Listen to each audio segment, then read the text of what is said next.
Let's talk about why your camera misses focus. And I don't care if you shoot with a Nikon, a Sony, a Canon, it doesn't matter. In this explainer, we're going to break down the 4 key situations that trip up every autofocus system, and more importantly, how you can finally fix them for good. Oh, we have all been there. You've got that perfect moment right in front of you, you hit the shutter, and it's just a little soft. Man, is there anything more frustrating in photography than losing an incredible image to a simple focus mistake? But here's the thing, and this is the good news. It's probably not your camera's fault.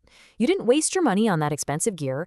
The truth is, it's not about the brand. It's just that all autofocus systems have the same predictable weaknesses. And it all comes down to just 4 key moments. That's it, just 4. Yep, it turns out there are 4 totally predictable reasons why even the best cameras on the market will fail to grab focus. But once you see them, you can take control. So we're not just going to point out the problems, we're going to give you the exact fix for each one so you never have to worry about a blurry shot again. So our first big challenge is low contrast. Just imagine you're trying to photograph this beautiful black horse and it has these deep black eyes, or maybe a dark bird against some dark rocks. To your camera, it's all just one big blob. It literally can't see the difference. And that's really the heart of the problem, right? Your camera needs contrast to work. It's looking for a hard, defined line to lock onto. When all the tones are too similar, the autofocus system just starts hunting, going back and forth, and by the time it maybe finds something, the moment is long gone. So the fix is pretty simple. You have to give the camera that contrast it's looking for. First, look for a catch light in your subject's eye. That tiny little bright reflection is often all it takes. If you don't have one, no problem. Just move your focus point to the edge of your subject. That sharp line where they meet the background is a perfect target. All right, let's dive into challenge number 2, and honestly, this is a big one. Dim light. If you thought low contrast was a pain, just wait until the sun starts to go down. This is easily one of the toughest situations for any camera's autofocus. I mean, the difference is night and day, literally. In bright sunlight, your autofocus is snappy, it's consistent, it's perfect. But the second you get into that beautiful golden hour light or it's a dark, cloudy day, that same system just becomes slow, sluggish, and half the time, it'll just give up completely. So what do? Well, the fix is pretty logical. You either have to add light or you have to wait for it.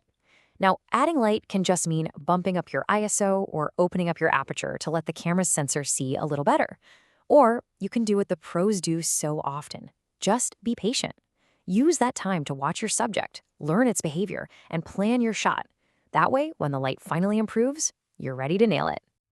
Okay, so for challenge number 3, imagine this. The light is perfect, the contrast is great, but you've got a whole bunch of subjects in the frame. Your camera's brain just gets totally overwhelmed. It has to guess which one of them you actually care about.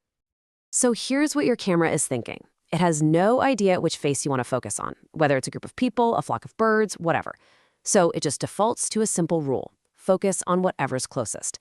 And that is a huge problem if your main subject is in the middle of the pack. The answer? Stop letting your camera guess. You've got to take back control. Switch your autofocus mode over to the smallest single point you have, and then put that tiny little square right on the eye of your intended subject. You are telling the camera, hey, forget everything else. This right here is what I care about. And here we are, our 4th and final challenge. Backlight. You know, that gorgeous, dreamy light that makes everything look amazing with those golden halos? Yeah, that's an absolute nightmare for autofocus. See, your subject is basically a silhouette. They're in shadow, but everything behind them is super bright. And what's your camera programmed to do? It's always going to go for the brightest spot in the scene, which, in this case, is the background, not your subject.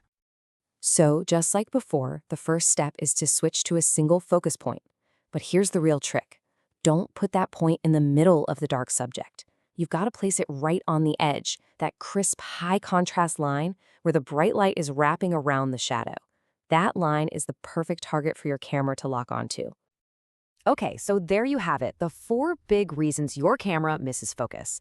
Let's pull this all together into a simple little playbook you can keep in your head the next time you're out shooting.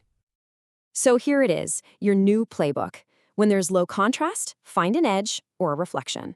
When the light is dim, you either add more light or you wait for it. When the camera gets confused by a crowd, you take control with a single point. And when they're shooting into that beautiful backlight, you use that same single point right on the edge where the light meets the shadow.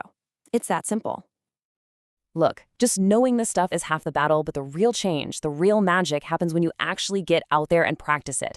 The next time your camera starts hunting for focus, you're not going to be frustrated. You're going to know exactly why it's happening, and more importantly, you're going to know exactly how to fix it. So the question is no longer, can I get this shot in focus? Because you know you can. The real question is, now that this technical stuff is out of the way, what incredible images are you going to create?